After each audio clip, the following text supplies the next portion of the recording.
엄마, 배 아파 숨 못 쉬겠어. 6살 딸 민지가 새벽 2시 내 품에서 축 늘어지며 쓰러졌습니다. 차가운 손, 창백한 입술, 가쁜 숨소리가 점점 약해지고 있었습니다. 응급실로 달려갔고 의사는 혈액 검사 결과를 보더니 얼굴이 굳어졌습니다. 어머니, 이 아이 혈액에서 성인용 안정제 성분이 검출됐어요. 며칠 동안 반복 투약된 흔적입니다. 이건 명백한 아동학대예요.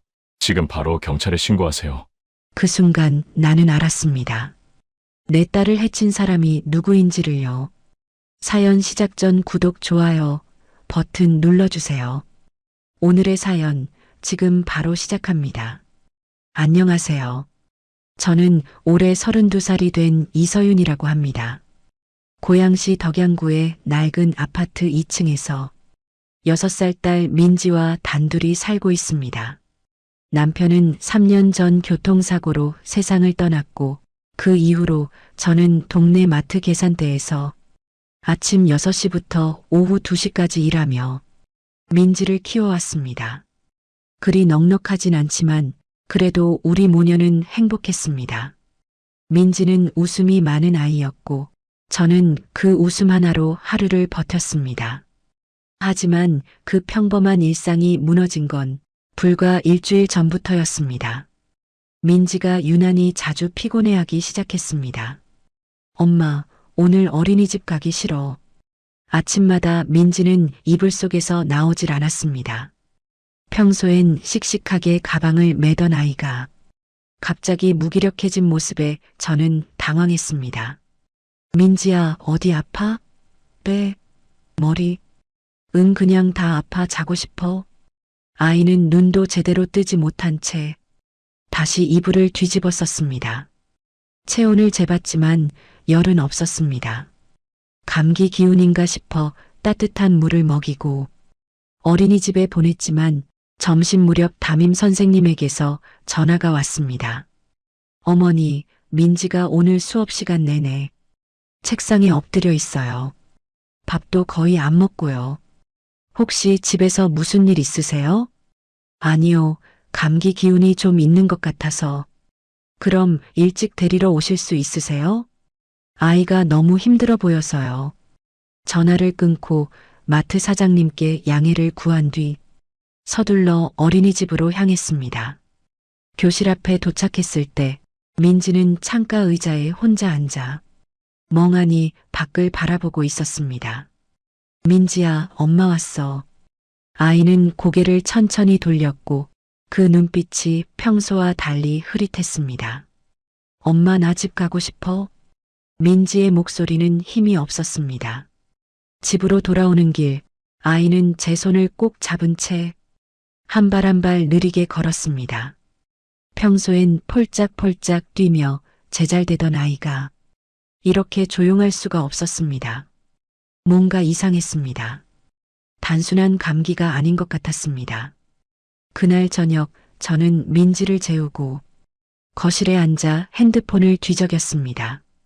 아이가 갑자기 무기력해지는 이유, 6세 아동 피로 증상, 검색창에 이것저것 쳐봤지만 뚜렷한 답은 나오지 않았습니다. 그때 현관문이 열리는 소리가 들렸습니다. 서윤아, 민지 잘 있어? 시어머니 박영숙이었습니다.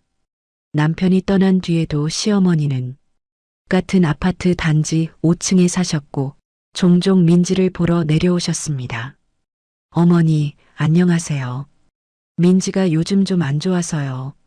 안 좋아? 뭐가? 자꾸 피곤해하고 어린이집에서도 수업 시간 내내 엎드려 있었대요. 시어머니는 민지 방문을 열고 들어가 잠든 아이의 이마를 만져보셨습니다. 열은 없네. 그냥 예민한 거 아냐? 요즘 애들은 다 그래. 너무 신경 쓰지 마. 그래도 며칠째 이러니까 걱정이. 애 키우면서 그런 거 하나하나 신경 쓰면 못 살아. 그냥 밥 잘 먹이고 일찍 재우면 돼. 시어머니는 그렇게 말하고는 가방에서 작은 비닐봉지를 꺼내셨습니다. 이거 우리 손녀 좋아하는 과자. 내일 일어나면 줘.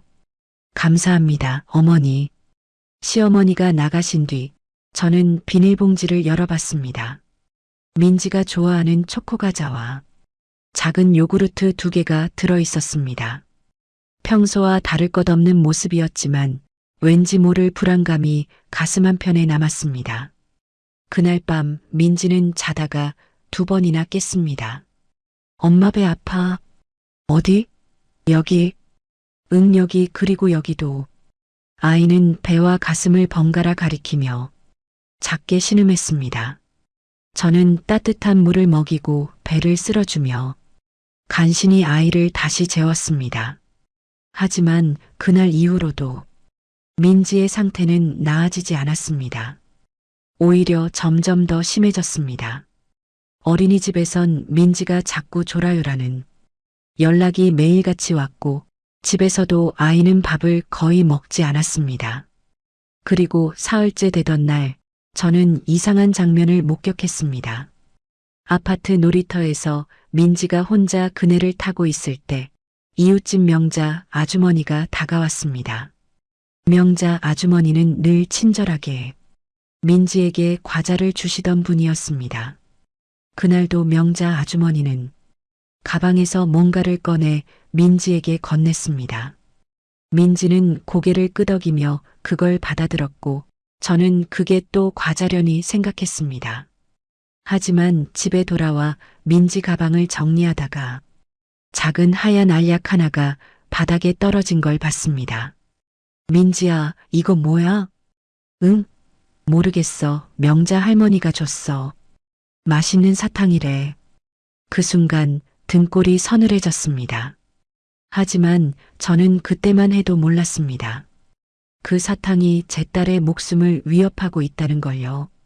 그날 밤 저는 그 하얀 알약을 휴지에 싸서 서랍 깊숙이 넣어두었습니다. 설마 약은 아니겠지. 명자 아주머니가 그럴 리 없어. 스스로를 안심시키며 잠자리에 들었지만 가슴 한편이 계속 불편했습니다. 그리고 다음 날 아침 민지의 상태는 더욱 악화되어 있었습니다. 민지야, 일어나야지. 어린이집 가야지. 아무리 흔들어도 아이는 눈을 뜨지 않았습니다. 겨우 눈을 떴을 때 민지의 눈동자는 초점이 흐릿하게 풀려 있었습니다. 엄마 다리에 힘이 안 들어가. 뭐? 민지야, 어디 아파? 응, 온몸이 다 무거워. 숨 쉬는 것도 힘들어. 저는 그 순간 등에서 식은땀이 흘렀습니다. 체온을 재니 36.2도 정상이었습니다. 하지만 아이의 얼굴은 창백했고 입술은 바짝 말라 있었습니다. 민지야, 오늘은 어린이집 안 가도 돼. 엄마가 회사 쉬고 집에 있을게.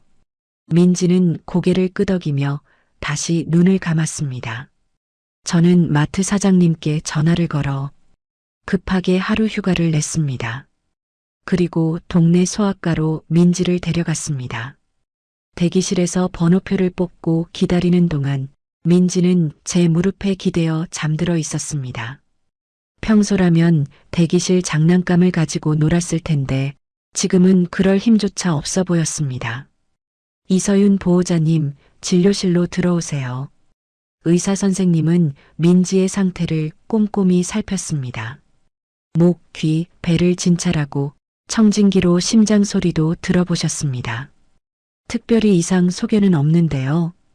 혹시 요즘 스트레스를 많이 받았나요? 아니면 환경 변화가 있었나요? 아니요, 특별한 건 없었어요.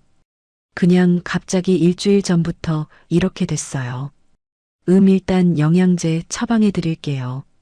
며칠 더 지켜보시고 계속 이러면 큰 병원에서 정밀 검사 받아보시는 게 좋겠어요. 네, 감사합니다. 약국에서 영양제를 받아 집으로 돌아왔습니다. 민지에게 영양제를 먹이고 따뜻한 미역국을 끓여줬지만 아이는 2숟가락도 먹지 못하고 토했습니다. 으액, 엄마 배 아파. 괜찮아, 괜찮아. 천천히 숨 쉬어봐. 저는 민지의 등을 쓸어주며 진정시키려 애썼지만 아이의 얼굴은 점점 더 창백해졌습니다. 그때 초인종이 울렸습니다. 문을 열자 시누이 박혜진이 서 있었습니다.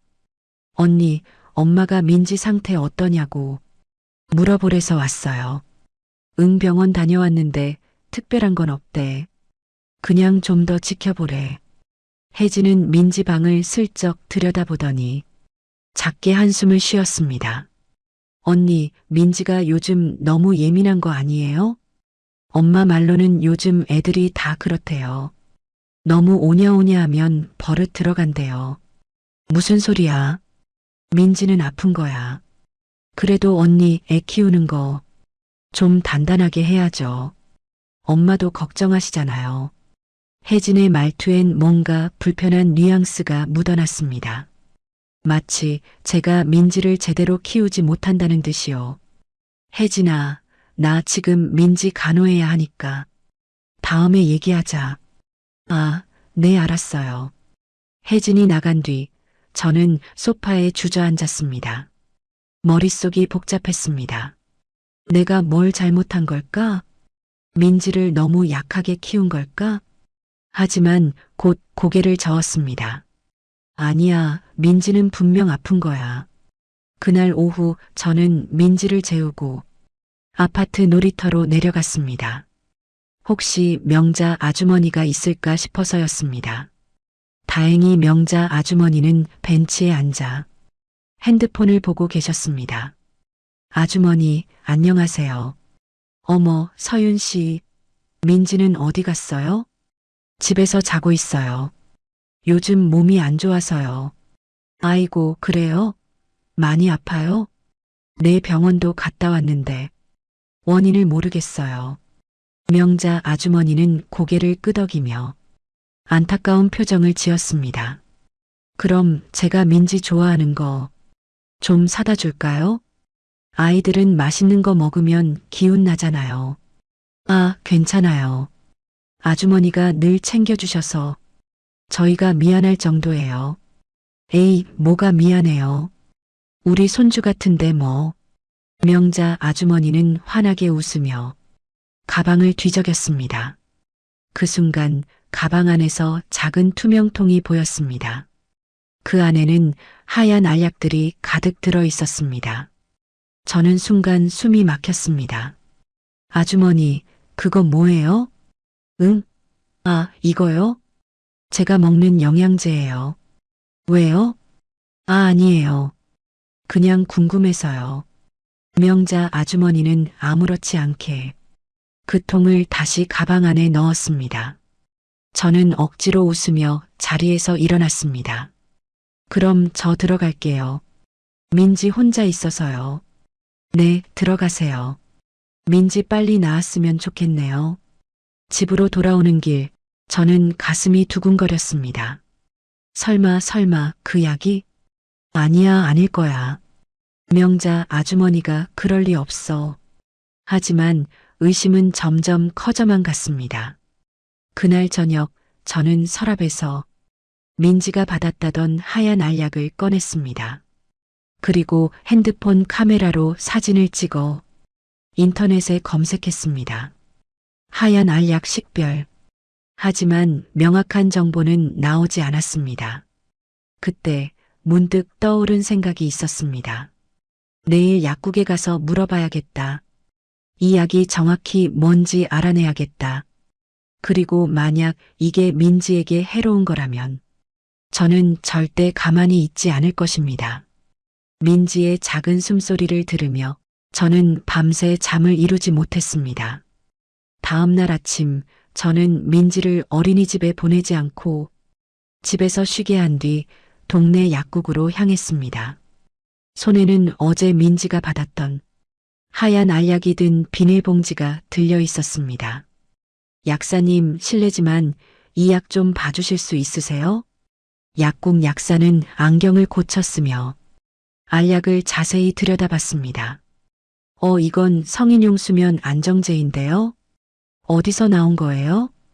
제 딸이 이웃분한테 받았다고 하는데 아이한테 이걸 줬다고요? 이건 절대 아이가 먹으면 안 되는 약이에요. 성인도 처방전 없이 못 사는 전문의약품인데 약사의 목소리가 점점 커졌습니다. 저는 그 순간 머릿속이 하얘졌습니다. 그럼 만약 아이가 이걸 며칠 먹으면 어떻게 되나요? 당연히 위험하죠. 무기력증, 호흡곤란, 구토, 심하면 의식 저하까지 올 수 있어요. 지금 당장 병원 가보세요. 네, 감사합니다. 저는 비틀거리며 약국을 나왔습니다. 손이 부들부들 떨렸습니다. 명자 아주머니가 대체 왜 민지한테 이런 약을? 집으로 돌아가는 길, 저는 핸드폰을 꺼내 시어머니께 전화를 걸었습니다. 어머니, 지금 시간 괜찮으세요? 급하게 여쭤볼 게 있어서요. 그래, 뭔데? 어머니, 혹시 명자 아주머니가 민지한테 뭘 준 적 있으세요? 전화 너머로 잠시 침묵이 흘렀습니다. 글쎄, 과자 같은 거 아니겠어? 왜 그래? 아니요, 그냥 궁금해서요. 서윤아, 너 요즘 너무 예민한 거 아니야? 애 키우면서 그렇게 하나하나 따지면 못 살아. 시어머니의 목소리엔 짜증이 묻어났습니다. 죄송해요, 어머니. 그냥 민지가 너무 아파서. 그러니까 내가 말했잖아. 애는 단단하게 키워야 한다고. 요즘 애들은 다 유리 멘탈이라니까. 전화를 끊고 나니 가슴이 답답했습니다. 시어머니의 말투가 어딘가 이상했습니다. 마치 뭔가를 숨기고 있는 것 같았습니다. 집에 도착하자마자 민지가 거실 소파에 누워 있었습니다. 민지야, 괜찮아? 응, 엄마, 나 배 아파. 그리고 자꾸 졸려. 저는 민지를 안아 올리며 눈물이 났습니다. 내가 지켜주지 못했구나. 내가 더 빨리 알아챘어야 했는데. 그때 초인종이 다시 울렸습니다. 이번엔 시어머니였습니다. 어머니, 어떻게 오셨어요? 민지 상태 보러 왔지. 전화 통화하다 보니 걱정돼서. 시어머니는 민지 방으로 들어가 아이의 이마를 만져보셨습니다. 여전히 열은 없네. 서윤아, 너 병원은 갔다 왔어? 네, 어제 소아과 갔다 왔어요. 특별한 건 없다고 하셨어요. 그럼 됐네. 괜히 돈 낭비하지 말고 집에서 푹 쉬게 해. 시어머니는 그렇게 말하며 거실로 나오셨습니다. 저는 용기를 내어 조심스럽게 물었습니다. 어머니, 혹시 명자 아주머니한테 민지를 좀 조용하게 해달라고 부탁하신 적 있으세요? 시어머니의 표정이 순간 굳었습니다. 그게 무슨 소리야? 아니요, 그냥 명자 아주머니가 민지한테 뭔가 자주 주시길래 과자 주는 게 뭐가 문제야? 서윤아, 너 요즘 너무 신경질적이야. 애 키우는 게 힘든 건 알지만 그렇다고 남한테 의심하면 안 되지. 시어머니의 목소리가 날카로워졌습니다. 죄송해요, 어머니. 그냥 걱정돼서. 걱정은 무슨, 괜히 쓸데없는 생각하지 말고 민지나 잘 돌봐. 시어머니는 그렇게 말하고는 현관문을 쾅 닫고 나가셨습니다. 저는 그 자리에 멍하니 서 있었습니다. 시어머니의 반응이 너무 이상했습니다. 평소 같으면 무슨 일이야? 하고 걱정부터 하셨을 텐데 오늘은 오히려 화를 내셨습니다. 뭔가 숨기는 게 있는 걸까? 그날 오후 저는 민지를 재운 뒤 아파트 관리사무소로 내려갔습니다. 혹시 놀이터 CCTV 영상 좀 볼 수 있을까요? 무슨 일 있으세요? 제 딸이 놀이터에서 뭔가를 잃어버렸다고 해서요. 이틀 전 오후 3시쯤 영상 좀 확인하고 싶어요. 관리소장은 고개를 끄덕이며 CCTV 화면을 켜줬습니다. 화면 속에서 민지가 그네를 타고 있었고 잠시 후 명자 아주머니가 다가왔습니다. 명자 아주머니는 가방에서 작은 통을 꺼내 민지에게 무언가를 건넸습니다. 민지는 고개를 끄덕이며 그걸 받아 입에 넣었습니다. 저는 그 장면을 보며 온몸에 소름이 돋았습니다. 저 이 영상 혹시 제 핸드폰으로 찍어도 될까요? 네, 그러세요. 저는 서둘러 영상을 촬영한 뒤 관리사무소를 나왔습니다. 이제 확실해졌습니다. 명자 아주머니가 민지에게 약을 먹인 게 맞습니다. 하지만 대체 왜 남의 아이에게 그런 짓을 한 걸까요? 집으로 돌아가는 길, 저는 복도에서 신우이 혜진을 마주쳤습니다. 언니, 어디 갔다 와요? 관리사무소 좀. 혜진은 제 얼굴을 보더니 표정이 어두워졌습니다. 언니, 혹시 엄마한테 뭐 물어본 거 있어요? 왜? 아까 엄마가 전화하셔서 언니가 이상한 질문했다고 화내시던데. 이상한 질문? 난 그냥 민지 걱정돼서 물어본 것뿐인데. 혜진은 잠시 망설이더니 작게 한숨을 쉬었습니다. 언니, 사실 엄마가 요즘 민지 때문에 스트레스 많이 받으셨어요. 응? 무슨 스트레스? 민지가 울고 보채잖아요. 그래서 엄마가 명자 아주머니한테 민지 좀 조용하게 해달라고 부탁하셨나 봐요. 그 순간 저는 모든 퍼즐이 맞춰지는 걸 느꼈습니다. 조용하게 해달라고 그게 무슨 뜻이야? 저도 자세히는 몰라요. 그냥 엄마가 그렇게 말씀하시길래. 혜진은 더 이상 말하지 않고 서둘러 자리를 떴습니다. 저는 그 자리에 멍하니 서서 주먹을 꽉 쥐었습니다. 시어머니가 명자 아주머니한테 부탁했다고? 민지를 조용하게 만들라고? 그래서 명자 아주머니가 민지에게 수면제를 먹인 거라고? 눈앞이 캄캄했습니다.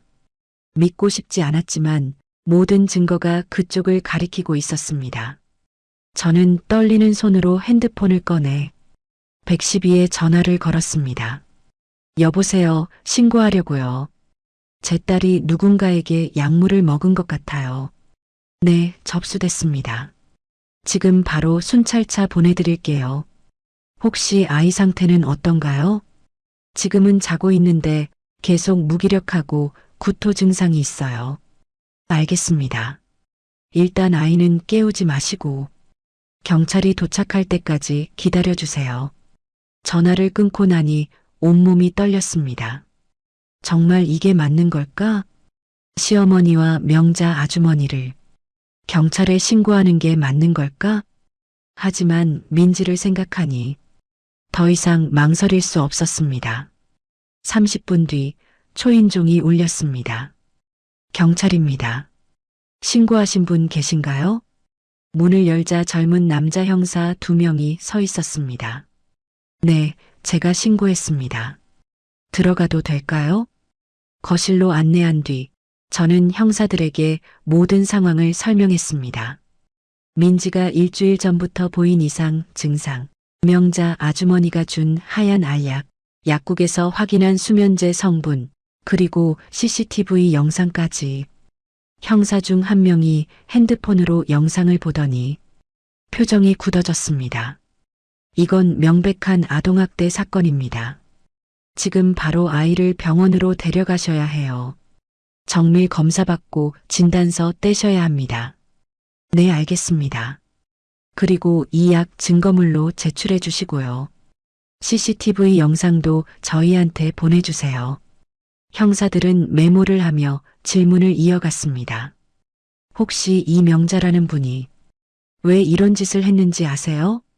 제 시어머니가 명자 아주머니한테 민지를 조용하게 해달라고 부탁했다고 들었습니다. 시어머니요? 내 같은 아파트에 사세요. 제 시누이한테 들었어요. 형사는 고개를 끄덕이며 수첩에 적었습니다. 알겠습니다. 일단 아이부터 병원 데려가시고 저희는 명자 씨 조사부터 시작하겠습니다. 혹시 시어머니 연락처도 알 수 있을까요? 저는 떨리는 손으로 시어머니 전화번호를 적어줬습니다. 형사들이 나간 뒤 저는 민지를 조심스럽게 깨웠습니다. 민지야, 엄마랑 병원 가야 해. 엄마 나 아파가기 싫어. 응, 알아. 그래도 가야 해. 엄마가 안아줄게. 민지를 업고 택시를 타고 대학병원 응급실로 향했습니다. 응급실 의사는 민지의 상태를 보더니 즉시 혈액 검사를 지시했습니다. 보호자님, 이 아이 언제부터 이랬어요? 일주일 전부터요. 계속 무기력하고 구토하고. 일주일이요? 그럼 늦었네요. 지금 바로 정밀 검사 들어갑니다. 의사의 목소리에 긴장감이 묻어났습니다. 저는 대기실에 앉아 두 손을 꼭 모은 채 기도했습니다. 제발 민지가 괜찮기를. 1시간 뒤 의사가 나왔습니다. 보호자님, 검사 결과 나왔습니다. 혈액에서 벤조디아제핀 계열 성분이 대량 검출됐어요. 벤조디아제핀이요? 네, 수면제나 신경안정제에 들어가는 성분이에요. 이게 아이 몸에 며칠 동안 축적된 거예요. 지금 당장 해독 치료 시작해야 합니다. 그럼 민지는 괜찮아질 수 있나요? 다행히 빨리 발견하셔서 생명에는 지장 없을 것 같아요. 하지만 며칠 입원 치료 필요합니다. 저는 그 자리에 주저앉아 울었습니다. 안도감과 분노가 동시에 밀려왔습니다. 명자 아주머니 시어머니, 어떻게 이럴 수가 있어. 민지는 소아과 병동으로 옮겨졌고 저는 병실 의자에 앉아 아이를 지켰습니다. 그날 저녁 형사에게서 전화가 왔습니다. 이서윤 씨, 저 박 형사입니다. 명자 씨 조사 끝났습니다. 어떻게 됐나요? 명자 씨가 자백했습니다. 시어머니 박영숙 씨한테 부탁받아서 민지에게 수면제를 먹였다고요. 시어머니가 정말 그런 부탁을 했나요? 네. 명자 씨 휴대폰에서 박영숙 씨와의 대화 내역 확보했습니다. 손녀가 너무 시끄러워서 미칠 지경이다. 좀 조용하게 만들어달라는 내용이 있어요. 저는 핸드폰을 쥔 손에 힘이 들어갔습니다. 그리고 시누이 박혜진 씨도 이 사실을 알고 있었던 것 같습니다. 단톡방에서 관련 대화 나눈 기록 있어요. 혜진이도요? 네. 내일 오전에 세 분 모두 경찰서로 출석 요청했습니다. 이서윤 씨도 참고인 조사받으러 오셔야 해요. 네, 알겠습니다. 전화를 끊고 나니 허탈했습니다. 시어머니와 시누이까지 모두가 알고 있었던 거였습니다. 그리고 아무도 저에게 말하지 않았습니다. 민지가 고통받는 동안 그들은 침묵했습니다. 그날 밤 민지는 링거를 맞으며 작게 숨을 쉬고 있었습니다. 창백했던 얼굴이 조금씩 혈색을 되찾고 있었습니다. 저는 민지의 작은 손을 잡으며 속삭였습니다. 민지야, 미안해. 엄마가 더 빨리 알아챘어야 했는데. 이제 괜찮아. 엄마가 지켜줄게. 절대 다시는 이런 일 없을 거야. 민지는 자는 듯 조용했지만 작은 손가락이 제 손을 꼭 쥐었습니다. 그 순간 저는 결심했습니다. 누가 됐든 설령 시어머니라도 민지를 해친 사람은 반드시 처벌받게 하겠다고. 다음 날 아침 간호사가 병실로 들어왔습니다.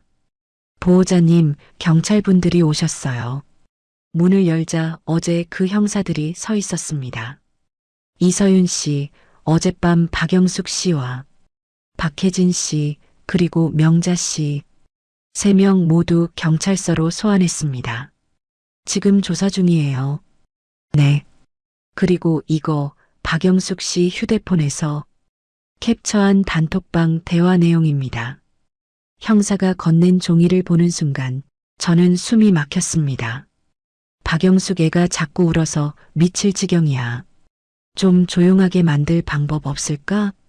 명자, 제가 좋은 방법 알아요. 조용하게 만들어 드릴게요. 박혜진 엄마, 괜찮을까요? 서윤 언니가 알면. 박영숙 알 리 없어. 그냥 과자 준다고 하면 돼. 애들은 뭐가 약인지도 모르잖아. 눈물이 핑 돌았습니다. 이게 정말 시어머니가 한 말인가요? 손녀를 향한 말인가요? 저는 종이를 손에 쥔 채 그 자리에 멍하니 서 있었습니다. 시어머니의 말이 머릿속에서 맴돌았습니다. 애가 자꾸 울어서 미칠 지경이야. 조용하게 만들 방법 없을까? 손녀를 향한 말이 맞나요? 6살 아이를 향한 말이 맞나요? 형사가 조심스럽게 물었습니다. 이서윤 씨, 괜찮으세요? 네, 괜찮습니다. 거짓말이었습니다. 전혀 괜찮지 않았습니다. 가슴이 찢어질 듯 아팠습니다. 지금 3분 모두 경찰서에서 조사 중입니다. 이서윤 씨도 오후에 참고인 조사받으러 오셔야 하는데 가능하신가요? 네, 가겠습니다. 그럼 이 시까지 고양경찰서로 와주세요. 형사들이 나간 뒤 저는 민지 곁에 앉아 아이의 손을 잡았습니다. 민지는 여전히 링거를 맞으며 자고 있었습니다. 작은 얼굴엔 평화로운 표정이 어려 있었습니다. 민지야, 엄마가 꼭 지켜줄게. 다시는 이런 일 없게 할게. 오후 2시 저는 고양경찰서에 도착했습니다.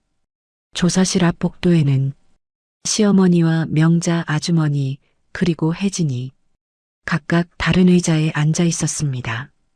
시어머니는 고개를 푹 숙인 채 아무 말도 하지 않았고 명자 아주머니는 손수건으로 눈물을 닦고 있었습니다.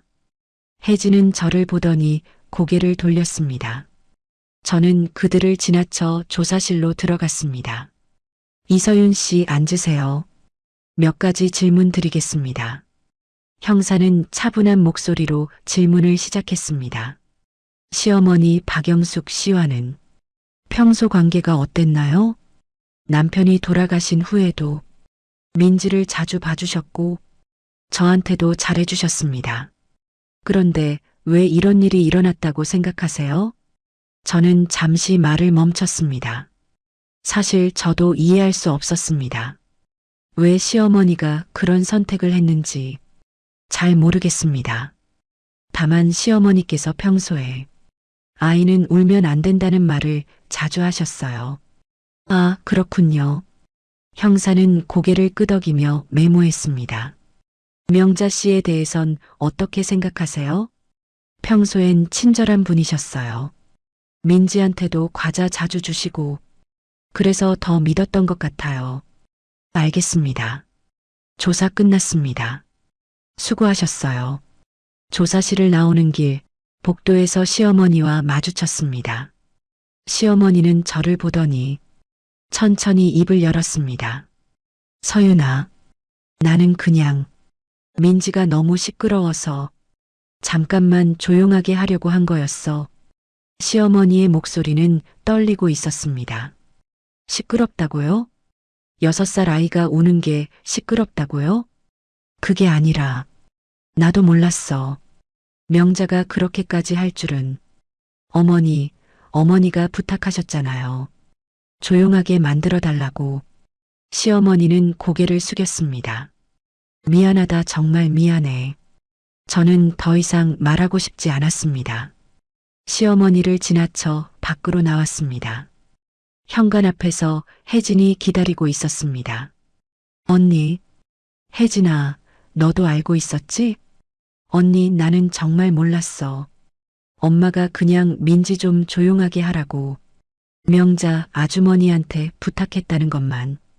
그럼 그때 말했어야지. 왜 나한테 말 안 했어?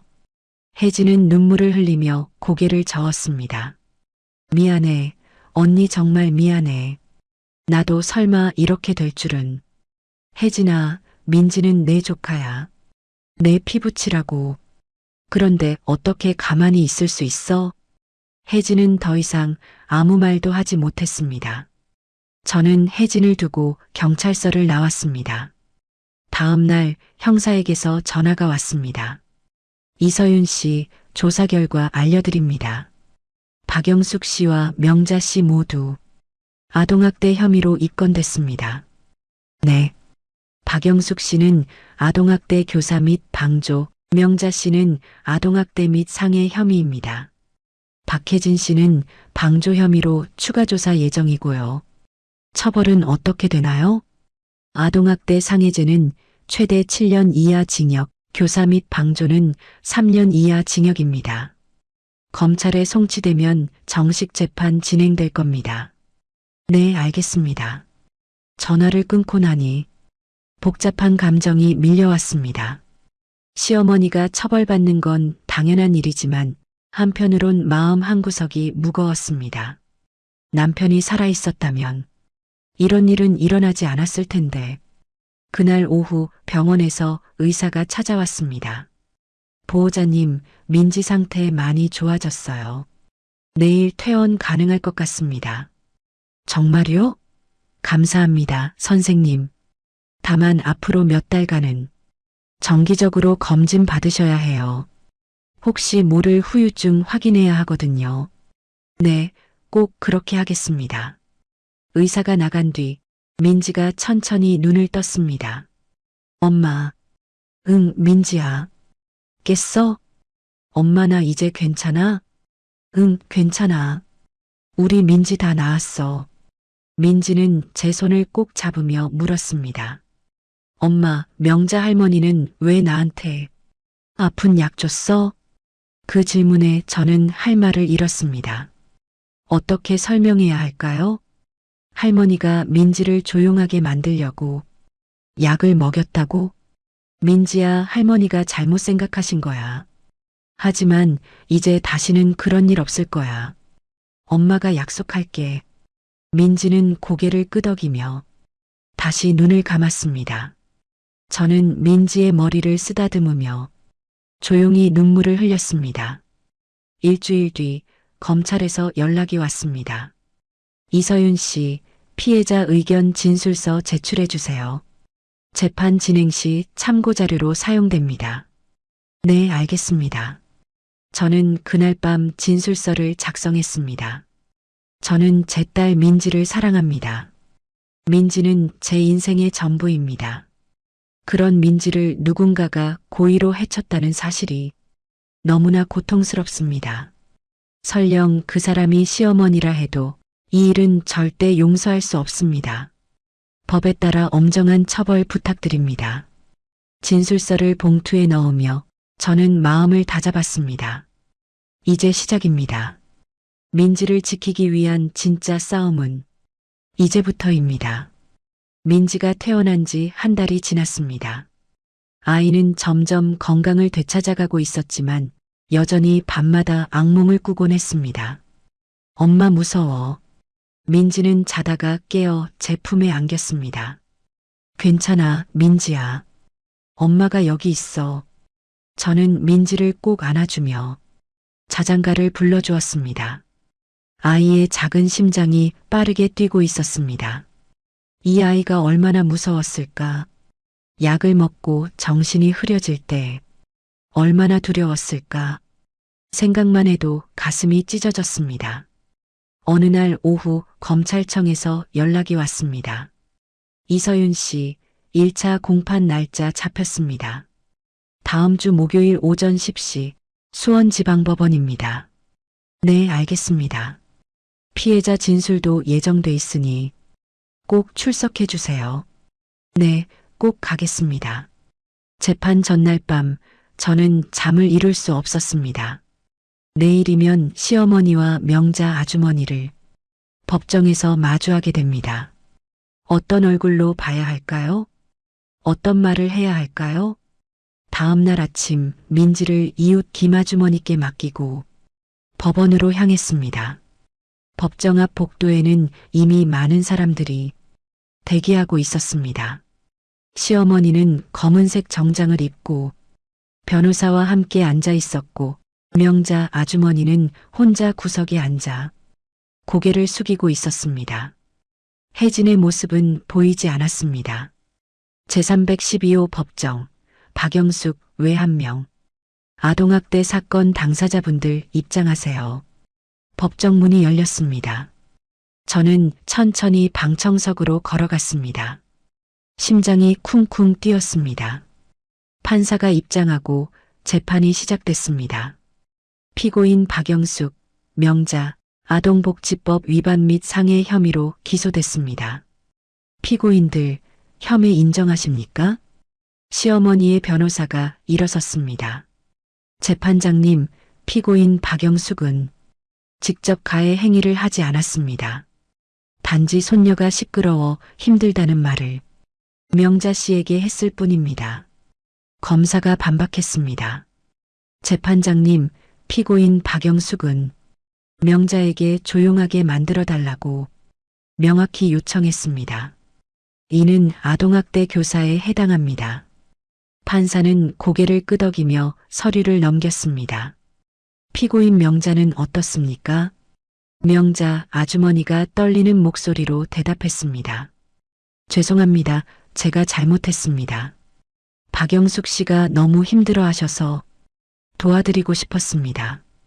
도와드린다는 게 아이에게 수면제를 먹이는 겁니까? 판사의 목소리가 날카로워졌습니다. 저는 그냥 잠깐만 재우려고 나쁜 약인 줄 몰랐습니다. 약국에서 성인용 전문 의약품을 샀으면서 모르셨다고요? 명자 아주머니는 더 이상 대답하지 못했습니다. 판사는 서류를 보며 말을 이었습니다. 피해 아동의 혈액 검사 결과 벤조디아제핀 계열 성분이 일주일 이상 축적된 흔적이 발견됐습니다. 이는 생명에 위협이 될 수 있는 수준입니다. 법정이 숨을 죽였습니다. 피해자 이서윤 씨, 앞으로 나오십시오. 저는 떨리는 다리로 증인석에 섰습니다. 피해 아동의 현재 상태는 어떻습니까? 많이 좋아졌지만 여전히 밤마다 악몽을 꿉니다. 갑자기 불안해하고 울기도 하고요. 제 목소리가 떨렸습니다. 이 사건으로 인해 아동에게 심리적 트라우마가 남았다는 뜻이군요. 네, 그렇습니다. 피고인들에게 하고 싶은 말 있습니까? 저는 시어머니를 바라봤습니다. 시어머니는 고개를 숙인 채 저를 쳐다보지 못했습니다. 시어머니께 묻고 싶습니다. 민지가 그렇게 시끄러웠나요? 6살 아이가 우는 게 그렇게 참을 수 없었나요? 시어머니는 대답하지 않았습니다. 민지는 할머니를 좋아했어요.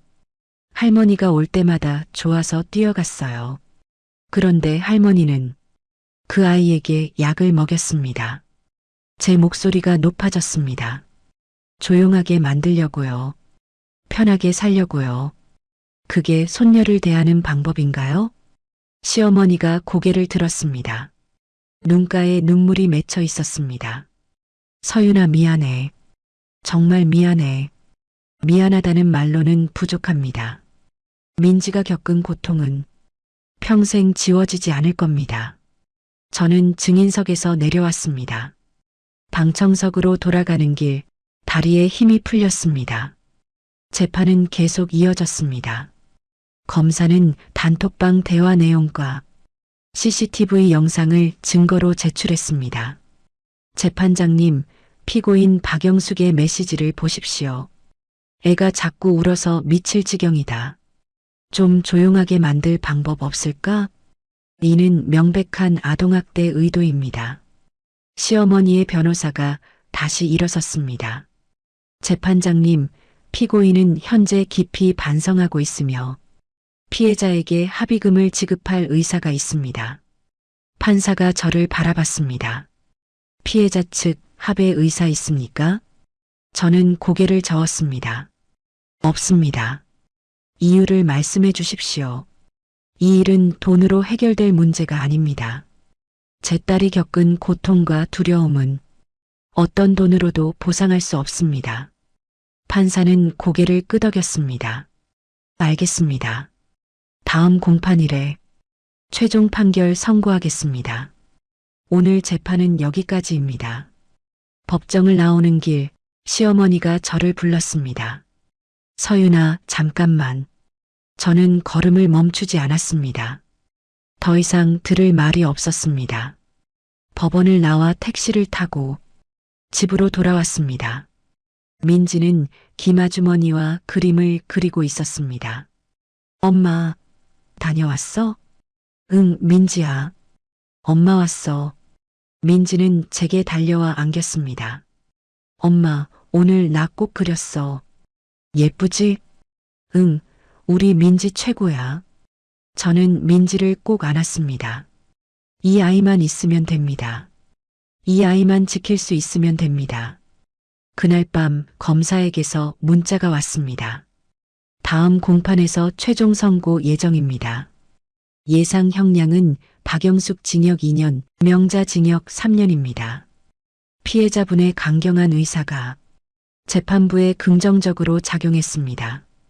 저는 핸드폰을 내려놓고 민지의 잠든 얼굴을 바라봤습니다.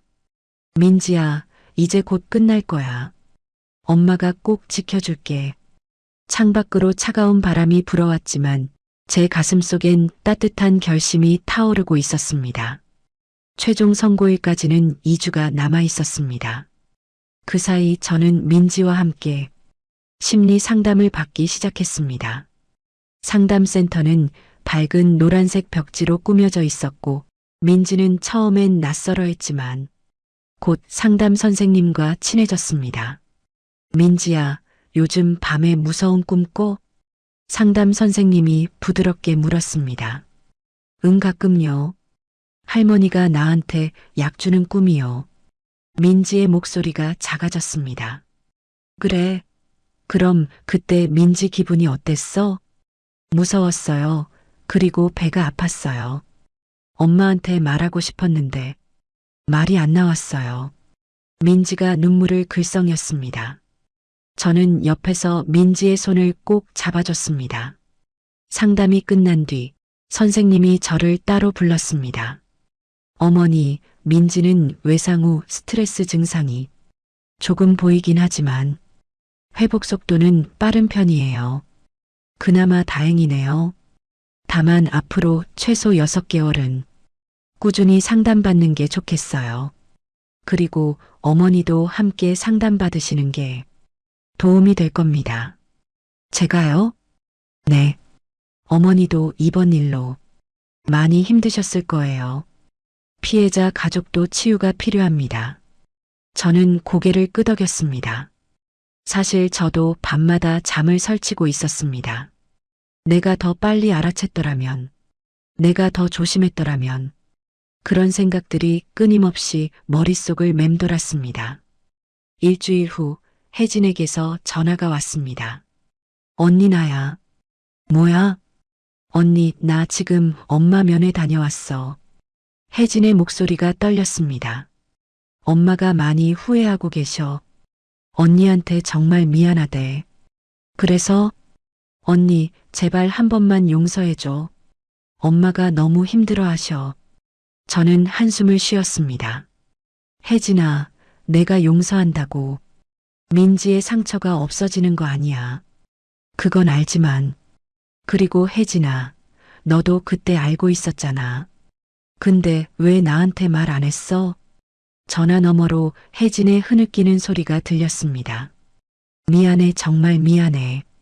나도 그때 말했어야 했는데 엄마 말씀을 거역할 수가 없었어. 혜진아, 나도 힘들어. 더 이상 전화하지 마. 저는 전화를 끊었습니다. 가슴이 답답했지만 이제는 선을 그어야 할 때였습니다. 드디어 최종 선고일이 다가왔습니다. 아침부터 비가 부슬부슬 내렸습니다. 저는 검은색 정장을 입고 법원으로 향했습니다. 이번엔 민지도 함께였습니다. 상담 선생님이 아이가 직접 보는 것도 치유 과정에 도움이 될 수 있다고 하셨기 때문입니다.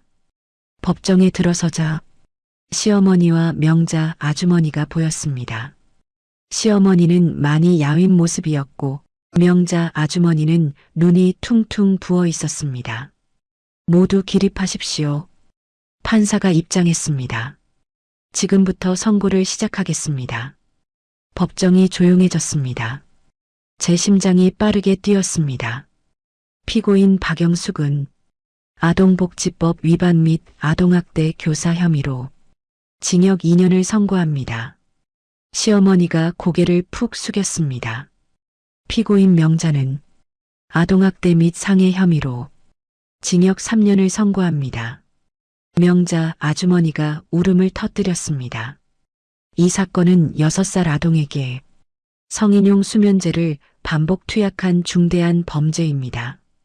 피고인들은 아동의 생명과 건강을 심각하게 위협했으며 이로 인해 피해 아동은 심리적 트라우마를 겪고 있습니다.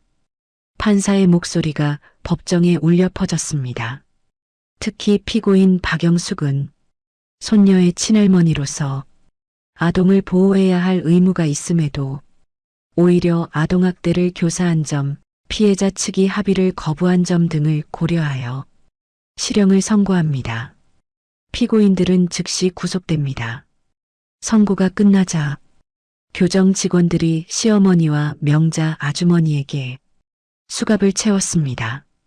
시어머니는 저를 돌아봤습니다. 눈에는 눈물이 가득했습니다. 하지만 저는 고개를 돌렸습니다. 더 이상 볼 이유가 없었습니다. 법정을 나오는 길, 민지가 제 손을 잡으며 물었습니다. 엄마, 할머니는 왜 울어? 응, 할머니가 잘못해서 벌 받는 거야. 그럼 할머니는 언제 나와? 한참 후에 그때까지 우리는 민지만 잘 지키면 돼. 민지는 고개를 끄덕였습니다. 법원을 나오자 비가 그쳤습니다. 구름 사이로 햇살이 비쳤습니다. 저는 민지의 손을 꼭 잡고 걸어갔습니다. 그날 저녁 집으로 돌아와 민지와 함께 저녁을 먹었습니다. 엄마, 오늘 나 학교 가도 돼? 민지가 어린이집을 학교라고 불렀습니다. 응, 내일부터 갈 수 있어. 민지 친구들이 보고 싶대. 응, 나 지우랑 하은이 보고 싶어. 민지의 얼굴에 밝은 미소가 피어났습니다. 오랜만에 보는 민지의 웃음이었습니다. 그날 밤 민지는 악몽 없이 푹 잤습니다. 저는 민지 곁에 누워 아이의 잔잔한 숨소리를 들으며 생각했습니다. 이제 정말 끝났구나. 이제 우리 둘만의 새로운 시작이야. 다음 날 아침 저는 민지를 어린이집에 보냈습니다. 담임 선생님이 민지를 반갑게 맞이했습니다. 민지야, 오랜만이야. 많이 좋아졌구나. 네, 저 이제 다 나았어요. 민지는 신나게 교실로 뛰어들어갔습니다. 저는 그 모습을 보며 가슴이 뭉클했습니다. 어린이집을 나와 마트로 출근했습니다. 사장님이 반갑게 맞아주셨습니다. 서윤 씨, 그동안 많이 힘들었죠? 이제 좀 괜찮아요? 네, 괜찮습니다. 걱정 끼쳐드려 죄송해요. 아니에요. 당연히 그럴 수 있죠. 앞으로 힘내세요. 계산대에 앉아 일을 시작했습니다. 손님들이 하나둘 들어왔고 저는 능숙하게 계산을 처리했습니다. 일상이 돌아왔습니다. 평범하지만 소중한 일상이. 퇴근 후 민지를 데리러 갔습니다. 민지는 친구들과 놀이터에서 놀고 있었습니다. 엄마, 민지가 달려와 안겼습니다. 오늘 재밌었어? 응, 나 오늘 그림도 그렸어. 선생님이 잘 그렸대. 우리 민지 최고네. 집으로 돌아오는 길, 민지는 계속 제잘거렸습니다. 그 모습이 너무 예뻐서 저는 계속 웃었습니다. 그래, 이게 우리의 일상이야. 이 평범한 행복을 지켜내는 게 중요한 거야. 그날 밤 민지를 재우고 거실 소파에 앉았습니다. 핸드폰에 혜진에게서 온 문자가 보였습니다. 언니, 엄마가 수감됐어. 나도 방조 혐의로 벌금형 받았어. 언니한테 정말 미안해. 민지한테도 미안하다고 전해줘. 저는 문자를 읽고 삭제했습니다. 이제 더 이상 돌아볼 필요가 없었습니다. 창밖으로 달빛이 비쳤습니다. 저는 민지 방문을 살짝 열어 잠든 아이의 얼굴을 바라봤습니다. 평화로운 얼굴이었습니다. 민지야, 엄마가 꼭 지켜줄게. 앞으로는 행복만 있을 거야. 저는 조용히 문을 닫고 제 방으로 돌아왔습니다. 긴 싸움이 끝났습니다. 이제 새로운 시작입니다. 선고 후 석 달이 흘렀습니다. 계절은 어느새 봄에서 여름으로 넘어가고 있었습니다. 민지는 이제 어린이집에서 가장 밝은 아이가 되어 있었습니다. 엄마, 오늘 나 칭찬 스티커 받았어. 민지가 가방에서 스티커판을 꺼내 보여줬습니다. 알록달록한 별 스티커가 가득했습니다. 우와, 우리 민지 대단한데? 뭐 때문에 받았어? 친구들이랑 사이좋게 놀아서요. 선생님이 민지가 제일 착하대요. 민지는 자랑스럽게 웃었습니다. 저는 민지를 꼭 안아주었습니다. 이 웃음을 지켜낸 거야. 우리가 함께 이겨낸 거야. 하지만 여전히 힘든 순간들은 있었습니다. 어느 날 저녁 민지가 갑자기 물었습니다. 엄마, 할머니는 언제 나와? 응? 할머니? 응, 친구들은 다 할머니 있던데. 나는 할머니 없어. 저는 민지의 눈을 바라보며 조심스럽게 대답했습니다. 민지야, 할머니는 지금 민지한테 잘못한 일 때문에 벌 받고 계셔. 그럼 할머니 언제 나와서 나한테 미안하다고 해? 민지의 순수한 질문에 저는 가슴이 먹먹해졌습니다. 민지야, 할머니는 한참 후에 나올 거야. 그 전까지는 엄마가 할머니 역할도 할게. 응, 알았어. 민지는 조금 아쉬운 표정을 지었지만 곧 다시 밝게 웃었습니다. 그날 밤 저는 상담 선생님께 전화를 걸었습니다. 선생님, 민지가 오늘 할머니 얘기를 했어요. 어떻게 대답해야 할지 모르겠어요. 어머니, 민지는 지금 혼란스러울 거예요. 사랑했던 할머니가 자신을 아프게 했다는 걸 아이가 이해하기엔 어려운 나이니까요. 그럼 저는 어떻게 해야 하나요? 일단은 민지의 감정을 인정해 주세요. 할머니가 보고 싶구나 하고요. 하지만 동시에 할머니가 한 일은 잘못됐다는 걸 명확히 알려줘야 해요. 네, 알겠습니다. 전화를 끊고 나니 마음이 무거웠습니다. 민지가 성장하면서 더 많은 질문을 할 텐데 그때마다 어떻게 대답해야 할지 막막했습니다. 다음 주 저는 민지와 함께 동네 공원에 갔습니다. 주말 오후라 공원엔 많은 가족들이 있었습니다. 할머니와 손주가 함께 산책하는 모습, 3대가 함께 돗자리를 펴고 앉아 있는 모습. 저는 그런 모습들을 보며 복잡한 감정이 들었습니다. 엄마, 그네 타자. 민지가 제 손을 잡아 끌었습니다. 그래, 타자. 저는 민지를 그네에 태우고 뒤에서 밀어주었습니다. 엄마, 더 세게. 알았어. 민지의 웃음소리가 공원에 울려 퍼졌습니다. 그 순간만큼은 모든 걱정을 잊을 수 있었습니다. 그네를 타다가 민지가 갑자기 멈췄습니다. 엄마, 저기. 민지가 가리킨 곳엔 명자 아주머니와 비슷한 나이의 할머니가 아이에게 과자를 주고 있었습니다. 민지의 얼굴이 굳어졌습니다. 민지야, 괜찮아? 응, 엄마 나 집 갈래. 민지의 목소리가 떨렸습니다. 저는 재빨리 민지를 안아 올렸습니다. 응, 집 가자. 엄마가 안아줄게. 집으로 돌아오는 길, 민지는 제 품에서 계속 떨고 있었습니다. 아직 완전히 회복된 게 아니구나. 더 많은 시간이 필요한 거야. 집에 도착해 민지를 침대에 눕혔습니다. 민지야, 괜찮아. 엄마가 여기 있어. 엄마 나 무서워. 저 할머니가 나한테 또 약 줄까봐. 아니야, 민지야. 그 할머니는 명자 할머니가 아니야. 그리고 명자 할머니는 이제 민지한테 다가올 수 없어. 정말? 응, 정말이야. 엄마가 약속할게. 민지는 천천히 진정했습니다. 저는 민지를 안고 자장가를 불러주었습니다. 한참 후 민지가 잠들었습니다. 저는 상담센터에 예약을 다시 잡았습니다. 민지에게 아직 더 많은 시간이 필요했습니다. 며칠 후 마트에서 일하던 중 낯선 번호로 전화가 왔습니다. 여보세요? 서윤 씨, 저 교정시설 상담사입니다. 박영숙 씨가 면회를 요청하셨는데요. 제 손이 멈췄습니다. 면회요? 네. 손녀 민지를 보고 싶다고 하시는데 가능하신가요? 저는 단호하게 대답했습니다. 안 됩니다. 그렇군요, 알겠습니다. 혹시 어머니라도 면회 가능하신가요? 저도 안 갑니다. 알겠습니다. 전달하겠습니다. 전화를 끊고 나니 손이 떨렸습니다. 시어머니의 면회 요청. 예전 같았으면 흔들렸을지도 모릅니다. 하지만 지금은 아니었습니다.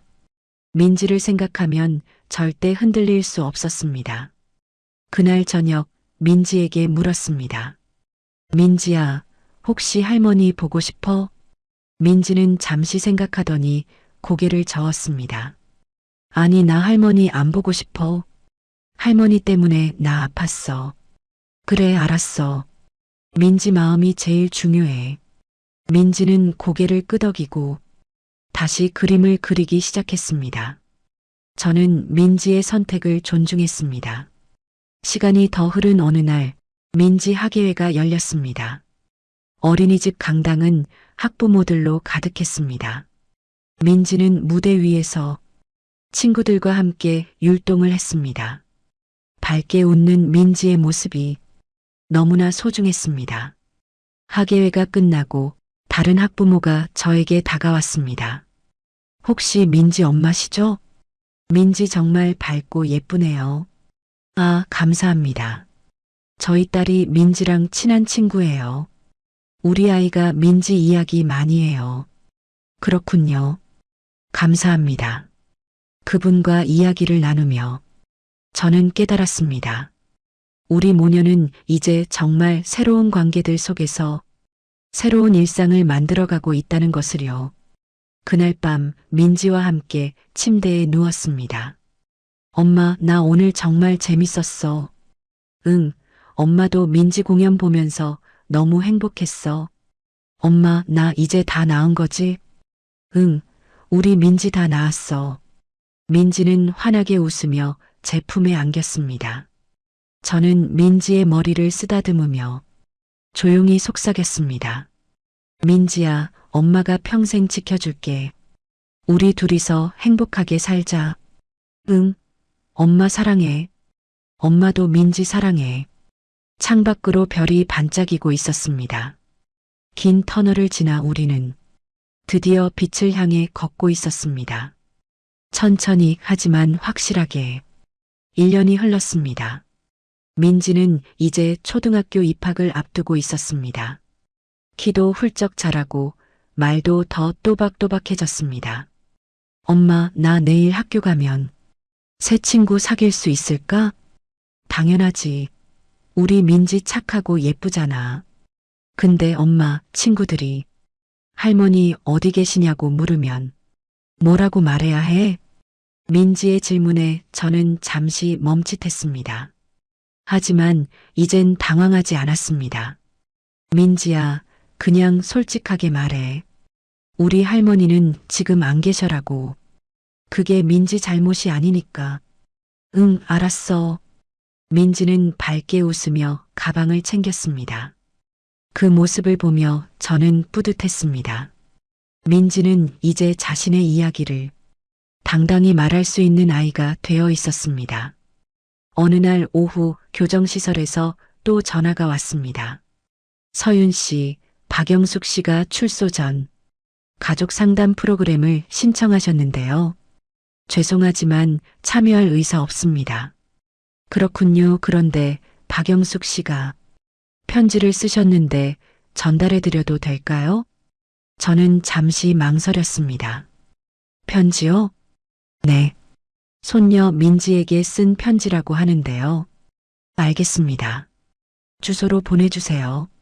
며칠 후 우편함에 두꺼운 봉투가 들어 있었습니다. 발신인은 박영숙이었습니다.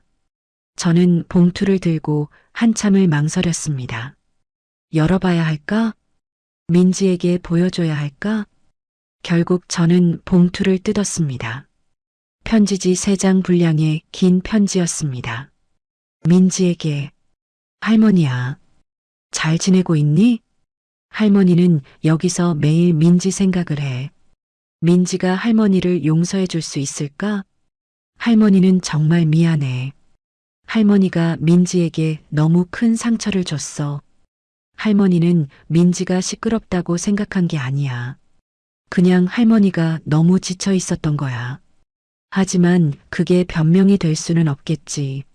민지야, 할머니를 용서 안 해도 괜찮아. 할머니는 그냥 민지가 건강하고 행복하게 자라길 바랄 뿐이야. 사랑한다, 민지야. 할머니가 편지를 읽고 나니 눈물이 났습니다. 복잡한 감정이 밀려왔습니다. 미움, 연민, 안타까움. 하지만 동시에 명확하게 알았습니다. 나는 용서할 수 없다. 민지도 아직 준비가 안 됐다. 저는 편지를 서랍 깊숙이 넣어두었습니다. 언젠가 민지가 준비됐을 때, 그때 보여줄 수 있을지도 모릅니다. 하지만 지금은 아니었습니다. 다음 날 상담 선생님과의 마지막 상담이 있었습니다.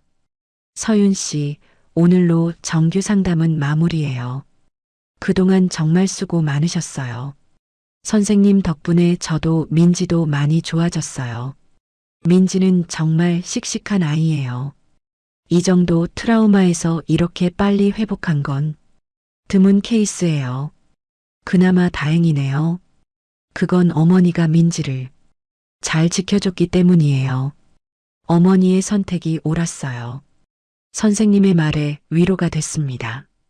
선생님, 제가 하나 여쭤봐도 될까요? 네, 말씀하세요. 저는 시어머니를 용서 안 해도 괜찮은 걸까요? 주변에서 그래도 가족인데라는 말을 하면 제가 너무 냉정한 건 아닌가 싶어서요. 선생님은 고개를 저었습니다.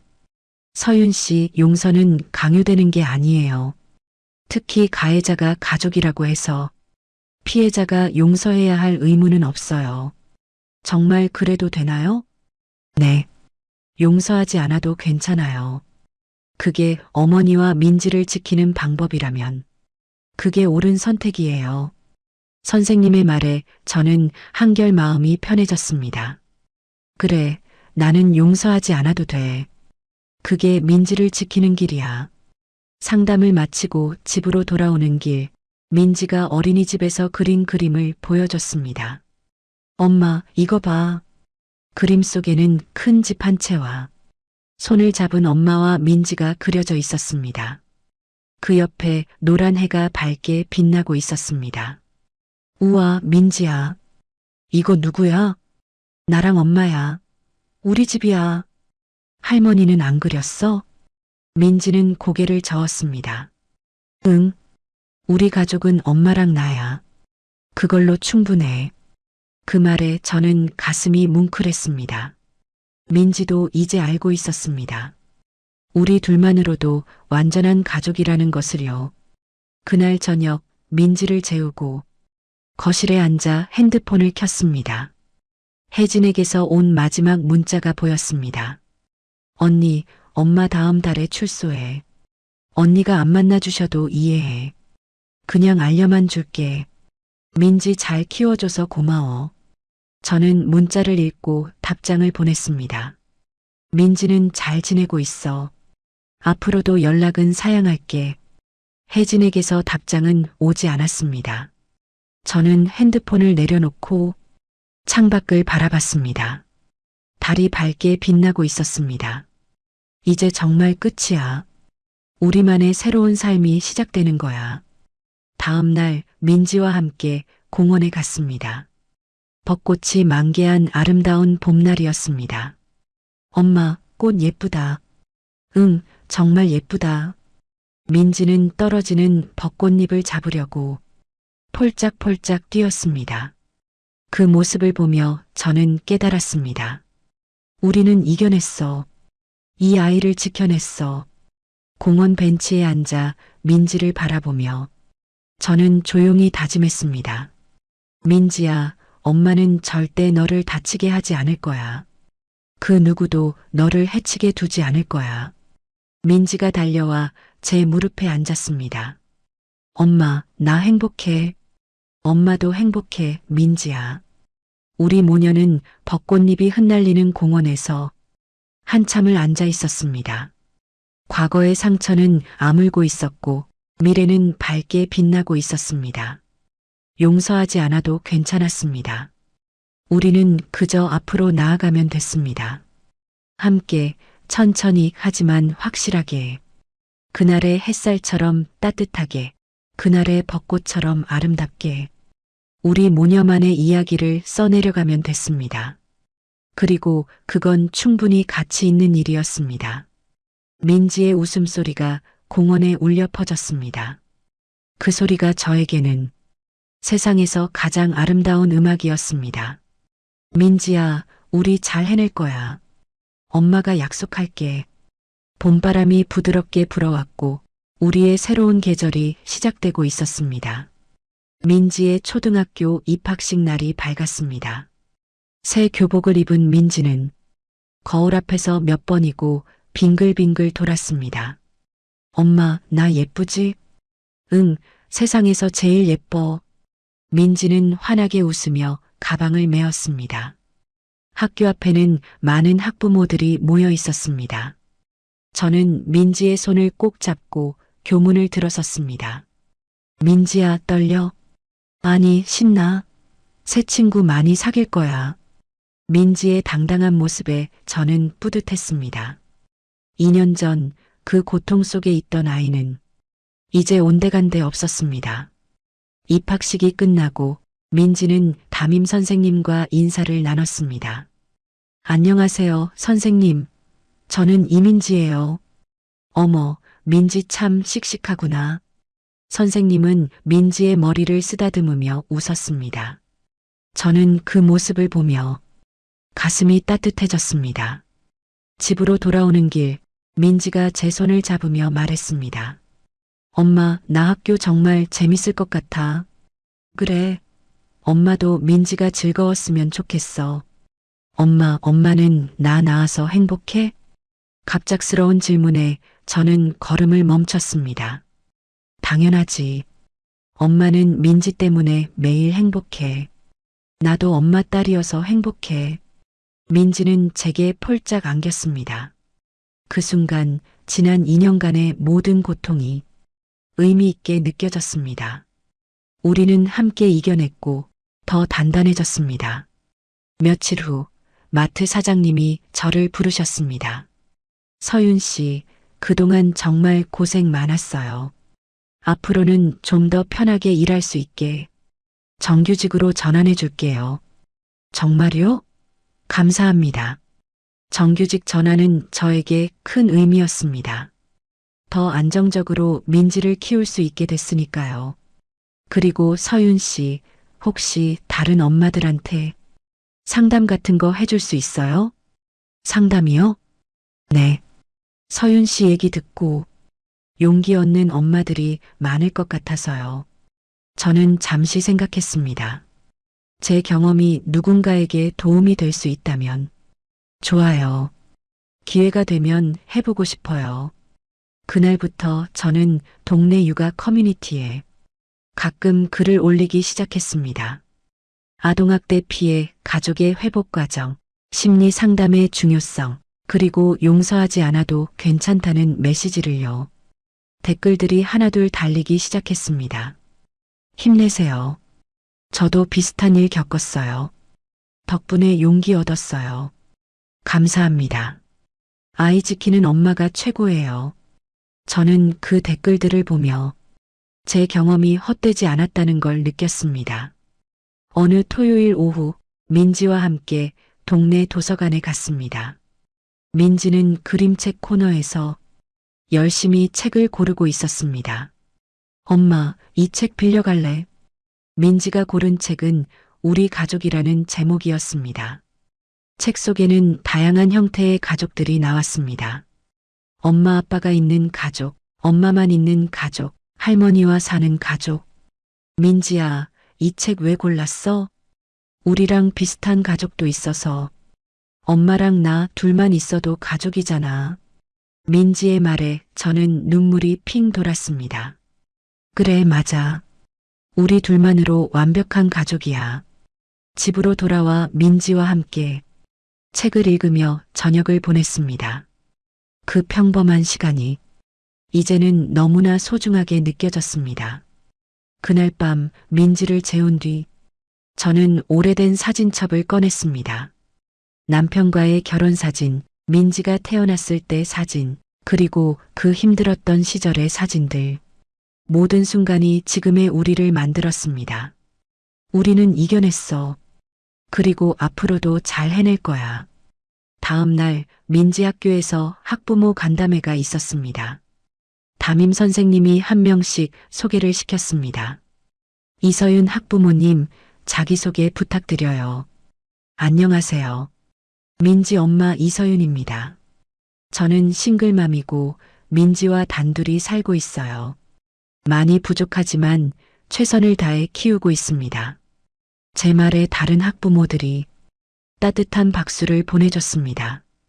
그 순간 저는 더 이상 부끄럽지 않았습니다. 당당했습니다. 간담회가 끝나고 한 학부모가 저에게 다가왔습니다. 저도 싱글맘이에요. 혹시 연락처 주고받을 수 있을까요? 네, 좋아요. 그렇게 저는 새로운 인연들을 만들어 갔습니다. 같은 처지의 엄마들과 서로 의지하며 살아가기 시작했습니다. 몇 달이 또 흘렀습니다. 민지는 학교에 완전히 적응했고 친구들도 많이 사귀었습니다. 어느 날 민지가 학교에서 상장을 받아왔습니다. 엄마, 나 착한 어린이 상 받았어. 우와, 민지 대단한데? 선생님이 민지가 친구들한테 제일 친절하대. 민지는 자랑스럽게 상장을 들어 보였습니다. 저는 민지를 꼭 안아주었습니다. 이 아이가 이렇게 밝게 자라줘서 고마워. 그날 저녁 민지가 갑자기 물었습니다. 엄마, 할머니는 지금 뭐 하고 있을까? 글쎄 할머니도 반성하고 계시겠지. 엄마는 할머니 미워? 저는 잠시 생각했습니다. 미운 것도 있고 안타까운 것도 있어. 하지만 민지, 엄마는 할머니보다 민지가 더 중요해. 나도 엄마가 제일 중요해. 민지는 저에게 볼을 부비며 웃었습니다. 어느덧 계절은 다시 봄을 맞이했습니다. 민지 입학식이 있던 날로부터 1년이 지났습니다. 저는 민지와 함께 처음 상담받았던 센터를 다시 방문했습니다. 선생님, 안녕하세요. 어머, 민지. 많이 컸네. 민지는 선생님께 인사하며 활짝 웃었습니다. 민지야, 요즘 어때? 좋아요. 학교도 재밌고 친구들도 많아요. 그래, 정말 다행이다. 상담 선생님은 저를 보며 말씀하셨습니다. 서윤 씨, 정말 잘 극복하셨어요. 민지도 정말 밝게 자라고 있고요. 선생님 덕분이에요. 아니에요. 어머니의 용기 덕분이에요. 센터를 나오며 저는 다짐했습니다. 앞으로도 민지와 함께 건강하고 행복하게 살아가겠다고. 그날 저녁 민지와 함께 저녁을 먹으며 저는 물었습니다. 민지야, 엄마한테 하고 싶은 말 있어? 응. 엄마, 나 낳아줘서 고마워. 그리고 나 지켜줘서 고마워. 민지의 말에 저는 눈물이 났습니다. 민지야, 엄마가 더 고마워. 민지가 있어서 엄마는 행복해. 우리 모녀는 서로를 꼭 안았습니다. 그 순간 저는 확신했습니다. 우리는 앞으로도 잘 해낼 거라고. 어떤 어려움이 와도 우리는 함께 이겨낼 수 있다고. 창밖으로 봄바람이 불어왔습니다. 우리가 함께 만든 봄날이 계속되고 있었습니다. 그리고 그 봄날은 앞으로도 영원히 계속될 것입니다. 민지와 함께라면. 여러분, 긴 이야기 끝까지 들어주셔서 감사합니다. 가족이라는 이름으로 행해지는 폭력은 절대 정당화될 수 없습니다. 아이를 지키는 것, 그것이 부모의 가장 중요한 역할입니다. 그리고 피해자는 용서하지 않아도 괜찮습니다. 자신과 아이를 지키는 것이 먼저입니다. 오늘 이야기가 여러분께 작은 용기가 되었기를 바랍니다. 좋아요 버튼으로 마음을 표현해 주세요. 그리고 구독과 알림 설정까지 해주시면 앞으로도 더 감동적이고 재미있는 이야기로 찾아뵙겠습니다. 감사합니다.